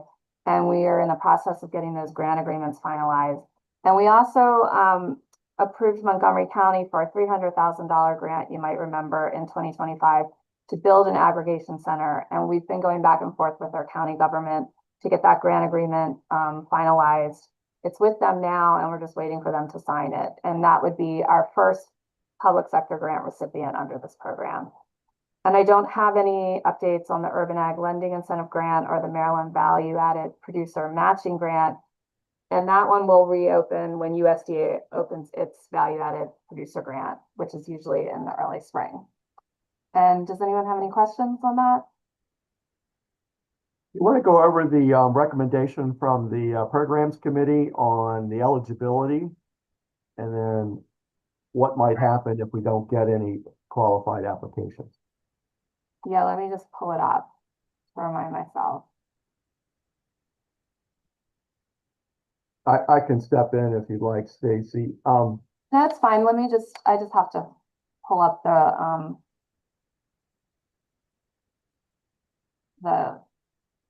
memo. Okay.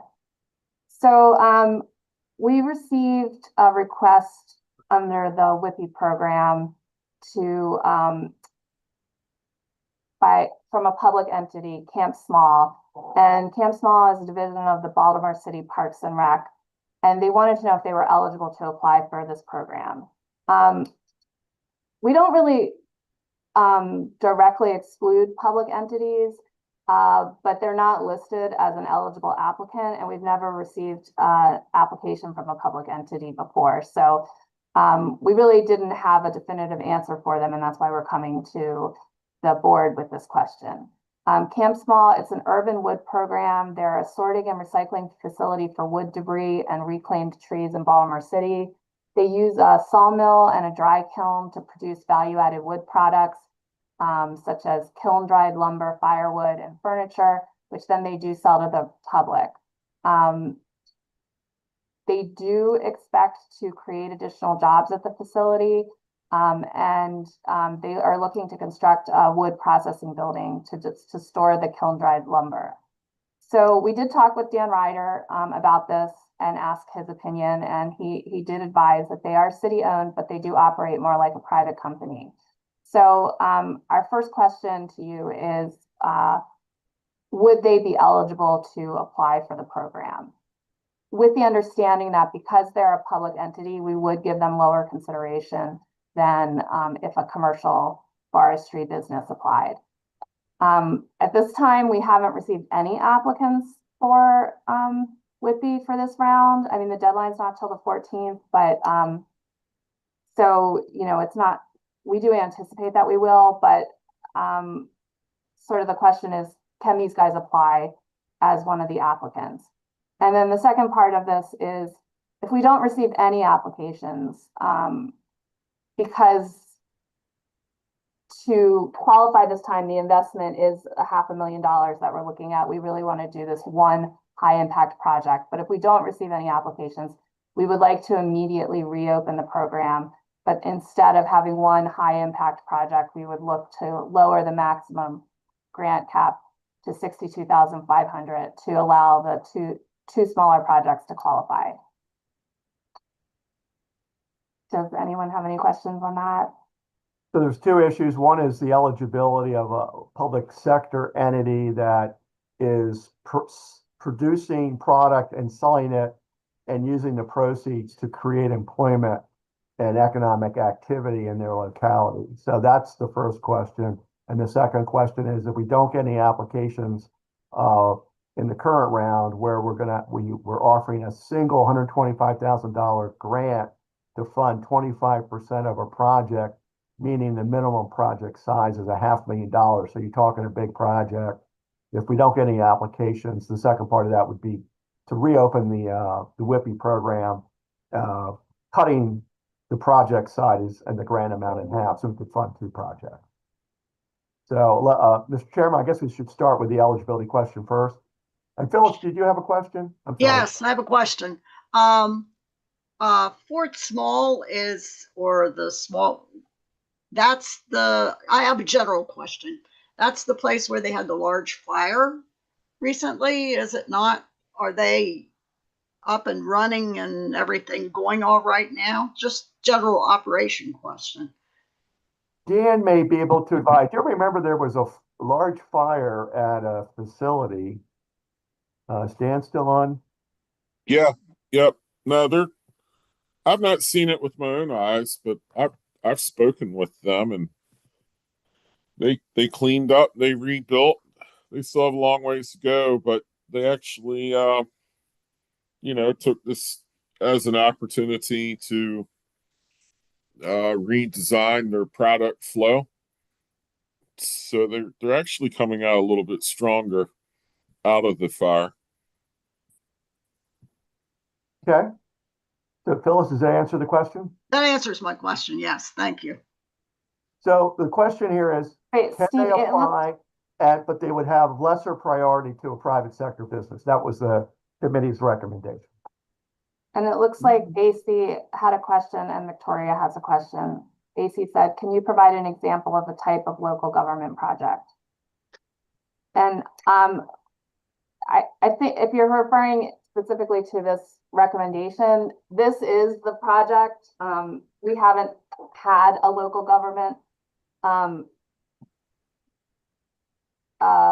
inquire about applying in the past. So this would be this division of the Baltimore City Parks and Rec that does this wood recycling and making the value-added product from it and then selling it. That is the project. Does that answer your question, AC? Yes, thank you. Okay. And then Victoria, you had a question? Yeah, would this set some kind of precedence for other state or local facilities to come in on any of the other projects that we do for commercial businessmen? I have some concerns about that. You raise an interesting question, Victoria. We do allow nonprofit organizations that are growing and selling food or fiber to be eligible. Those are nonprofits, not government. So sort of applying that same mentality to a self-sustaining enterprise that is working in our mission space in the public sector. I think that was the thinking of the committee in bringing this recommendation forward. But you do raise a point, a question, because you certainly, I don't think we'd want to just be funding equipment purchases for government that don't relate to our mission space, which is the economic development activity of that food and fiber enterprise, if that makes sense. Yeah, it does. I'm leery of it. Anytime you start it opens the door. That, coming from the federal government, I've worked 39 years with it. Once you open that door, it's hard to shut it down. When you have one, if you get one in, it tends to come forward and get out there. So I just have concerns about it. I think Well, I it's the would board's echo call, those. so we can say no to all public sector enterprises, even if they look like they're operating in a way that is self-sustaining relative to what's in our mission space. That's right.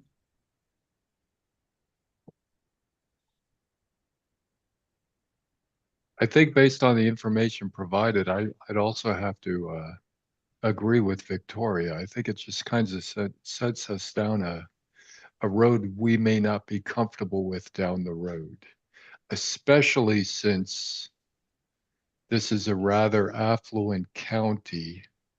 It's the county, correct? Not the It's the city? city. So Oh, it's they're the not as city. affluent. Yeah. Okay, they're not that affluent. That might change things a little bit. What about the terminology of the potential award? You said a lower status. Lower priority to a private sector. Can we say the lowest priority? I'm just looking for a way to bring about a little bit of compromise or comfort, I should say here. Phyllis has her hand up and Dan has his hand up. I just, from what I read of the information that you gave us, this is like a quasi-government kind of entity that is in fact self-sustaining and doing what we have said we want to do with our mission, and we haven't had any other real applicants for this project. So that being said, we still have the ability, if something else comes up in the future, to say no to it, because it's not delineated in our guidelines that we have to accept anything. So I don't know. I personally would like to go ahead with this. So if there were a motion, I would vote yes, because we still have that wiggle room to say no if something else comes up in the future. Dan Ryder has his hand up. Yeah, I'm ambivalent about whether or not a public entity should be allowed or not allowed. But that said, I don't know that our RFP clearly states that we are making a distinction. If our objective is to promote value added activities, then this applicant clearly qualifies. If our objective is to support value added entities as opposed to just the activity, in other words, if we want to support business, then we should say that. And maybe it does, and I'm just forgetting it. But I think what we're really asking ourselves is: are we supporting the value-added activity, or are we supporting the value-added enterprise? Does that make sense, Stacy? You don't look like I'm seeing your face. I was looking over the application just to see, based on what you said. And I just think I kind of say both. We say that we recognize the importance of the industry. We seek to assist in growing a strong and diversified wood products industry in Maryland. We aim to assist forestry businesses. but then we say later that eligible applicants include primary and secondary wood products processors. I think the application isn't, I think it could, like I said, because we've never had a public entity apply, I don't think we knew to word our application clear one way or the other. Let me ask our general counsel, Manachi Nosifer, who's on the call. I hate to put him on the spot. I'm wondering, Manachi, do you have a view on the eligibility question of a local government for MARBIDCO programs? I haven't asked you about it before, so I'm probably putting you on the spot.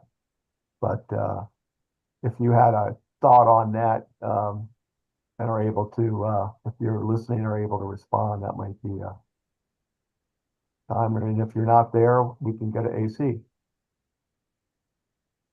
Hey, just a thought for the future when we're talking about commercial businesses, because a lot of local governments will have an economic development department that's helping to create commercial businesses. I think in a situation like that, I would be in agreement for this. But this is not necessarily what the particular project we're speaking of, but something that we would do later on down the line.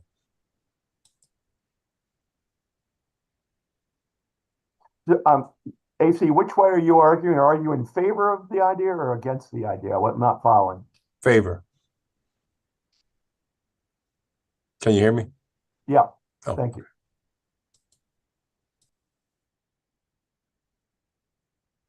So I guess the first thing is we have to have a motion on the table. I don't know, we don't have one yet before we get into conversations about trying to persuade each other. So I guess, how can I phrase this? You want me to try, Mr. Chairman? I'd love for you to try. All right. Relative to this specific program only, to permit eligibility for a self-funded enterprise operated by a local government with a proviso that the project application would have a lower priority relative to private commercial businesses. That would be what the programs committee put forward. Okay. Yeah. Okay, so do we have a motion? I'll move for that. And do we have a second? Second. Okay, now it's open for discussion. Can I just clarify, this is for grants, right? Not This loans. is a grant Just a for the grant. WIPI program to allow a self-funded wood products enterprise to be eligible for the grant program, but with a lower priority to a private commercial business. I'll suggest that we modify the motion somewhat by removing the term self-funded. And Do you want to open it broader, Dan? Well, the only reason I say that is It's not entirely self-funded yet. Is that your third concern? Well, no, my concern is how do we know that they are? What's the standard of proof? Whose accounting methodologies are we going to rely on? So in their case, their operation is very similar to their financials are very similar to the state tree nursery. The state tree nursery operates off of its own self-generated capital. However, on the books, our revenue goes to the general fund, and then our operating capital comes from the state legislature. In practice, we only get to spend what we make. You know what I mean? But to say that we're self-funded is not entirely technically accurate. It is from an operational perspective, but from a technical bookkeeping perspective, it is not. So I'm just saying, really what the motion is do we allow publicly owned entities to participate in this grant program? And I think maybe, you know, if we're fine with that, then yeah, I think we can, at the grant review process, I think we can make a determination as to, well, how much do we want our money to support a very heavily subsidized program? You know, in other words, I think we can make that decision at the grant review, as opposed to trying to just screen out. Because I don't know how we would do it. Right. All right. Yeah, so I think you make a good point. Modify, say, delete self-funded. Yeah. Yeah. And I think the grant community, I mean, when we've been on, you know, when you do the grant review, I'm sorry, I can't raise my hand. My thing won't let me raise my hand. So I just have to chime in. So I don't know what's wrong. It's like literally grayed out. Anyway, that's why I keep chiming in. So how appropriate. But I think at the grant review committee, I mean, first of all, we do set up the little point system. And one of the points that can be on there can be source of, you know, whether it's a government entity or a pseudo government entity, that's one of the things. And we can certainly review. I also feel like over the years, finding wood products proposals has been a little bit of a struggle. So I think if we really want to support that piece of the industry, we're going to have to be a little more flexible on what we'll look at. And so I'd be in favor of considering that. I don't know, Charlotte or Victoria, whoever was first. Yeah, I cannot vote for this. I'm totally against it. I think that if you allow the public to come in and you set up some kind of differential on how you grade them, if they meet all the requirements of MARBIDCO and what your requirements are for the loan, and then you set a precedence that they take a lower precedence on that, that's discriminating against them. I just don't believe that you should let that come in at all to this program or any program with MARBIDCO. I feel very strongly about that. So that's where I stand.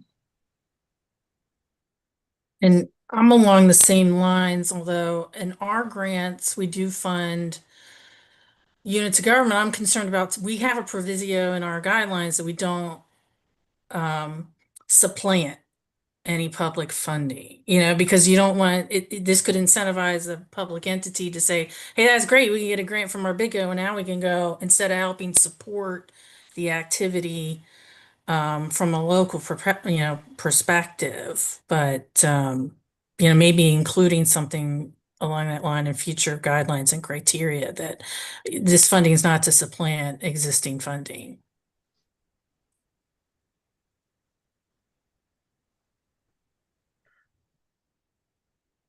Now, I would like to support this representing the forest industry. However, I have some issues with it as well, as were just explained. I would like to also support it simply because of the socioeconomic issues in Baltimore City. And but I think I would still be leaning against voting for this. I guess at this point, if anybody has anything else to say, if not, we could call for the question. And if anybody else has a persuasive argument to make.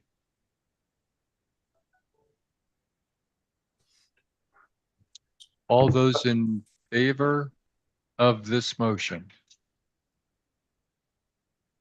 Aye. Aye. Aye. All those Then we have to- opposed? Opposed. Just one now? Mark Krebs Two is noes. opposed. Mark Krebs is opposed. All right. 3 noes. Sarah, you're no? John, Victoria. No, I and was a Mark. yes, but I think I counted 3 no's. I was just trying to help with the counting. John, Victoria, and Mark were no. Motion Ed. carries. I say add Mary as a no. Add Mary as a no. So it appears the motion carries, correct? Yeah, the motion carries, and this is applicable to the WIPI program only, and Only. you know, if it comes back, we'll have another round of discussion, so. Sure. This All is right, Dan. Just for the record, I abstained. Oh, okay. Understood. Okay, very good. So, and the other issue was, if we don't get applications, can we split it in half for the next round and launch that? Everybody good with that? I actually I had a question about that, which was, could you just talk to why we had started with the trying to have one big one? There must have been some thought process behind that. WIPI go out with a bang. We wanted to have a big impact project funded with the remaining WIPI funds. That was the theory. And now we're All right, going so to it was just more about getting attention, getting press, getting heard, getting seen, and if it's not going to happen, then we'll take a smaller one. Yeah, job creation, like really, Great. like, yeah, that was what the thinking was.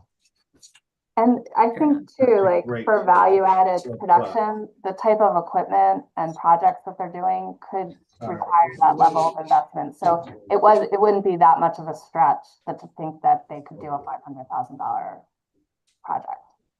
Okay. Yeah. I mean, it all makes sense. I just, before we say, yeah, let's slice it in half, I just wanted to kind of understand the original thought. With that, unless there are other questions, I'm happy to make a motion to accept smaller projects if we don't get the big one. Well, just as a point of discussion, I'd just like to throw it out on the table that I would like to reserve the right to reject any and all applications. In other words, if we only get one application and it's not a very good one, I'd like to still be able to say no. Like, I don't want to fund a bad project. Is my point. Yeah, and the committee would review them. In this case, it's our loan review committee, on which Dan is a member. Yep. And so they could say, we don't recommend funding this, even though it might technically appear to be eligible. I suspect there would be issues with it that would cause the committee to not recommend it be funded. So Yeah, I would hope that what Dan has just expressed is actually implemented on everything we do. Yeah. Thank you. Yeah, Thank you all for that. John, I can assure you at the committee, your concern is very amply met. Yes. I promise you that. I'm sure. Yeah. We pick them Thank you apart all. pretty tight. So somebody just made a motion to approve the new approach if we don't fund with the original call. I'll second. Was it Sarah and Charlotte on that one? Yes. Yes. Thank you. All right, call for the question, please. All in favor? Aye. Aye. Aye. All those opposed? Motion carries. Thank you all. Mr. Chairman, we are behind schedule now, so I'm going to move this along a little bit. We have up our next gen programs. Allison's going to give a brief report, and then we have a programs committee recommendation. Yes, so we did send out the next gen program summary that just runs down the statistics on the program. Just briefly, as of 2026, we processed 2 and approved 2, and we have received 1 termination back for funding to go back into the program. And we're closing, and pending closings sit at 46, and I think we're fingers crossed hoping we'll hit 50 this year. And then the acreage preserved or to be preserved is just over 4,700 acres. And as you'll see, there'll be a breakdown by county of the number of projects and the acreage in that county being preserved. And then going on to the SANG program, we've also had 2 applications come through and approved. Our closed and pending closing is at 8. So we're trying to close up 4 currently. And that acreage preserved is just over 200 acres. And as well, it's a breakdown of the counties by number of projects and acres preserved. And then if there's no questions on that, we do have a programs committee recommendation. Do you want me to talk about that, or do you want to, Steve? Feel free, go ahead. Okay, so the programs committee met, and the proposal is to increase the SANG program's easement purchase price cap from 4,000 to 6,000 per acre. And this adjustment would enable the SANG program to better align with current fair market values. And this comes from looking at data from the initial start of the SANG program in 2021. We did some analysis on the 8 projects that are closed or pending closing. And based on our review, the average easement purchase price prior to applying the cap was determined to be just under $6,800 per acre. And those values were ranging from 3,200 up to 12,600 per acre. And then notably, out of those 8 cases that we looked at, 7 are the $4,000 cap is applied. We did some further analysis, so looking at if we have the 6,000 per acre cap applied originally, it would have been an additional cost of $278,000. So if there's any questions on that, I'm happy to answer, or Steve, if you have any additional comment. Yeah, the concern has been expressed that we're not paying enough per acre to meet the needs of our prospective applicants. There's some thinking we may have lost a handful of applicants over time. I think when we set the program up in 2018, we were trying to incentivize local governments to match what we were putting in. That has not happened. They're just, none of the counties are coming forward with additional money to augment the $4,000 per acre cap that we have. So the thinking is to make the program relevant and competitive today with the higher land prices. We probably need to bump up the amount that we. The weather like outside. AC, would you mind muting yourself? Thank you. So that's the thinking, that it would be appropriate to bump up the maximum we pay per acre, and the expenditure required for that is not huge. Based on what we've done previously, it would have cost a little over $250,000 more. Yeah. And I will comment, we've spent a little over 800,000, so that over $250,000 would have pushed us up just over $1 million, just to put it into comparison. So the committee's recommending approval of that concept. So we have a motion to increase the cap from $4,000 to $6,000 for the SANG Conservation Easement Purchase Program. Is that Sarah? Do we have? Make that motion? I'll move for that. I can make that motion. Sarah has moved for that. Do we have a second? Paige, is that you that seconded? Correct. Very good, Paige. Thank you. All right, thank you. Call for the question. All those in favor?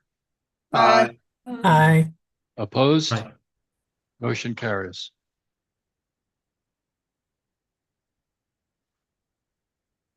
Thank you, Al. Thank you very much. Thank you, Allison. Oh, thank you all. Next up is the project acceptance report. This is the board's technical review and acceptance of the 65 projects that have been approved since the last time the board met. This is just getting this into our records that you have seen what we have done. I will move that we approve the project report. Very good. Thank you so much. Second.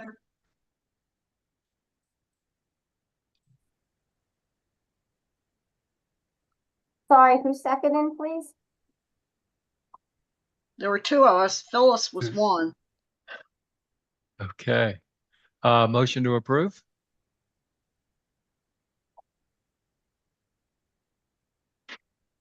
Motion to approve. I'm sorry, is the sound fading here? Motion to approve.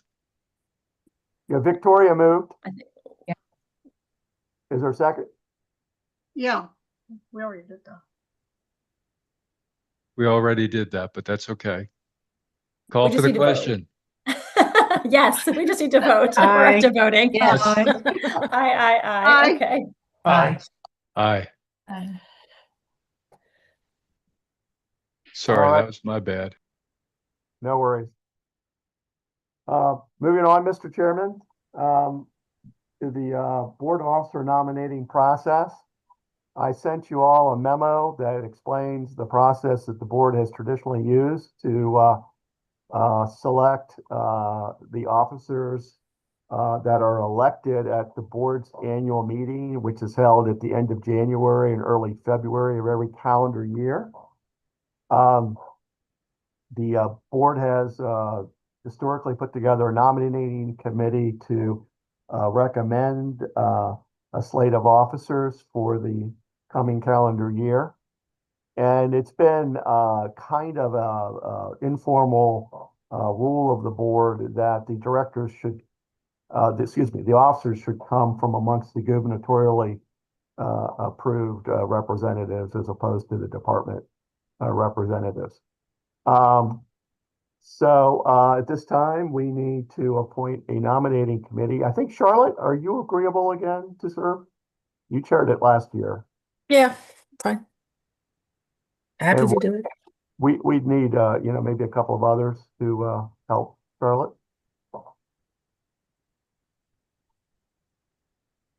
Any other I volunteers? could serve on that. I'll stay on it. I'll sit on it. Okay, so John, AC, and Paul. And I might add, if any of the members is contemplating serving as an officer, maybe they would recuse themselves at the appropriate Oh, point.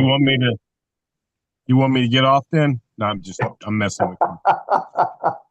Well, I should step down because I'm Yeah, fine where I am. John, I was thinking of you. Yeah. That's fine. All righty. So we have AC, Charlotte, and who was the other one? Paul. Paul. Very good. Do you need All a right. motion on that, or is it Yeah, okay? I think a motion would be good. Yep. Okay, do we have a motion to accept that the nominating committee? I will move to accept the nominating committee. Second, Second. all those in favor? Aye. Aye. Aye. Those opposed? Motion carries. Great. AC and Paul, look for an email from me. Soonish. Thank you all, especially Charlotte, for your work Thank on you, that. Charlotte. All right, Mr. Chairman, moving on to miscellaneous updates. We've had a busy fall so far. We'll continue with a lot of the farm organizations having their annual meetings and the other agencies. Paul has got a big conference coming up for AELI. And also wanted to report, I just got late yesterday a draft of the updated county by county economic impact of ag, forestry, and seafood industry report from Beacon at Salisbury University. And it looks like the aggregate economic impact of our traditional resource-based businesses has increased substantially since the last time we did it, which was just prior to the data was from just prior to the pandemic. So still reviewing it, but it looks like ag and forestry have increased over last time significantly. So I know Dan Ryder is going to be particularly interested in seeing that from the forestry perspective. So stay Is tuned. that on the website, Stephen, or do you No, share that with us? Oh, you'll absolutely get it. It's in draft form. I was giving you Okay. a preview of what I think is coming. Very good. Well, we can wait for it. Yeah. So with that, we should ask our participating agencies if they had anything they wanted to update us on. I know, Charlotte, you got a big conference coming up. Yeah, we have the Rural Summit on November 19th and 20th at the DoubleTree Hotel in Annapolis. Some of the activities include a bus tour on November 19th of some rural health sites on the Eastern Shore. We'll do our awards dinner that night, 19th at the DoubleTree Hotel, and then full day conference learning on November 20th with our keynote speaker is Tony Pippa of the Brookings Institute. So I would drop the link in the chat, but I'm having technical difficulties. I'll try and get it in there, but happy to answer any questions. I think, Jill, did you put that in the board's newsletter or the general newsletter, the upcoming Rural Summit? If not, we can send that out to everybody. I did in the general, but not in the board. Okay. So what, yeah, you can find it in the general newsletter, which you all should have received a week or two ago. All righty. Any other agencies want to report?